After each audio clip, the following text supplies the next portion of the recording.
Early voting is starting in New York City's mayor election race on Saturday, with Democratic front runner Zohran Mamdani riding a wave of progressive support.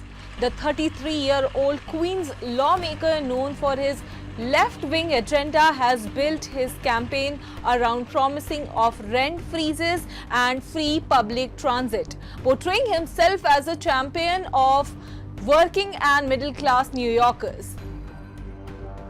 However, Mamdani's campaign has also drawn sharp criticism from President Donald Trump to section of Indian American community. Trump has earlier referred to Mamdani as a communist and has warned that New York could lose federal fund if he wins. The White House recently froze $18 billion in infrastructure money, citing diversity and inclusion policy, a move Mamdani's team described as political retaliation. Well, I looked at the polls, and looks like we're going to have a communist as the mayor of New York. It'll be very interesting. But here's the good news. He's got to go through the White House. Everything goes through the White House, at least this White House it does. And we'll have to see what happens. During the final mayor debate at Madison Square Garden, Mamdani said he would protect immigrants from ICE raids and push back against Washington's war on workers. He also dismissed Trump's online warnings of problems with Washington, saying that President was in denial about city's political direction. Beyond the political feud, Mamdani has faced scrutiny over his personal image.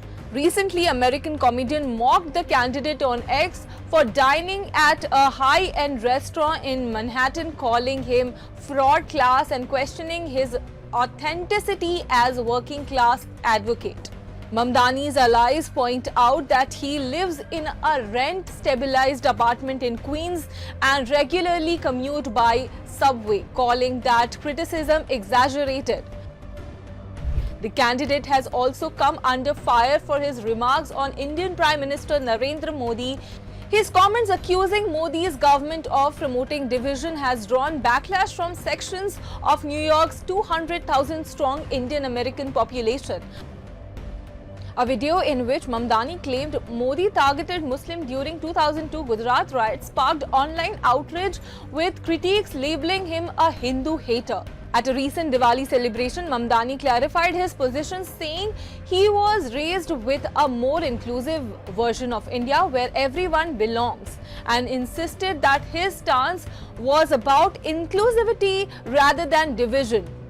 Born in Uganda, he maintains that he represents all 8.9 million New Yorkers regardless of their political or religious views. So I've been critical of Mr. Modi. And I've been critical of Mr. Modi because of the vision that I grew up with was of an India that was pluralistic, an India where everyone belonged, no matter their religion.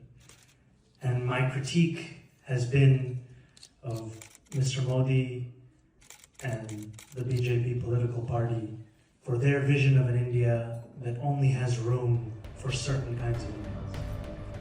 As early voters run through November 2, Mamdani's campaign is banking on progressive voters and renters to maintain his lead over his opposition. Andrew, an independent candidate backed by current Mayor Eric Adams, has questioned Mamdani's experience, while Saliva, who is candidate for Republican, continues to count support for Staten Island despite pressure to drop out. Polls currently shows Mamdani ahead, but tensions between his campaigns and Washington, coupled with divisions among New York's Indian American voters, could keep the race closer than expected. Analysts says Mamdani's victory would mark a dramatic leftward shift for America's largest city, potentially setting up a new confrontation between City Hall and the White House. As the story unfolds, we'll keep you posted with all recent updates from New York mayor elections. For more geopolitical stories, keep watching Money Control. Welcome to Money Control, your ultimate destination in the ever-evolving world of finance, business, markets, policy and technology. India's preeminent news platform, driven by facts and fueled by data. A platform made in India, and for the world. Moneycontrol.com has a staggering reach of 100 million plus monthly active users and 6.02 million daily active users. Being a transformative digital force, reshaping how we engage with money, markets, and news. Setting us apart is our commitment to delivering accurate information and empowering financial decision-making in a dynamic ecosystem. Seeking a deeper dive into the financial realm, we present Money Control Pro, a powerhouse of exclusive insights, providing actionable investment ideas and expert analysis. Because in today's fast-paced world, informed decisions demand both information and expertise. And we have 1 million plus Money Control Pro total paid subscribers and 100% return in 1.5 years, beating the market. Explore market trends, access expert opinions, and utilize essential financial tools all at your fingertips. Join the millions who trust moneycontrol.com for their financial journey, where facts meet finance and data drives decisions. Think markets, think Money Control.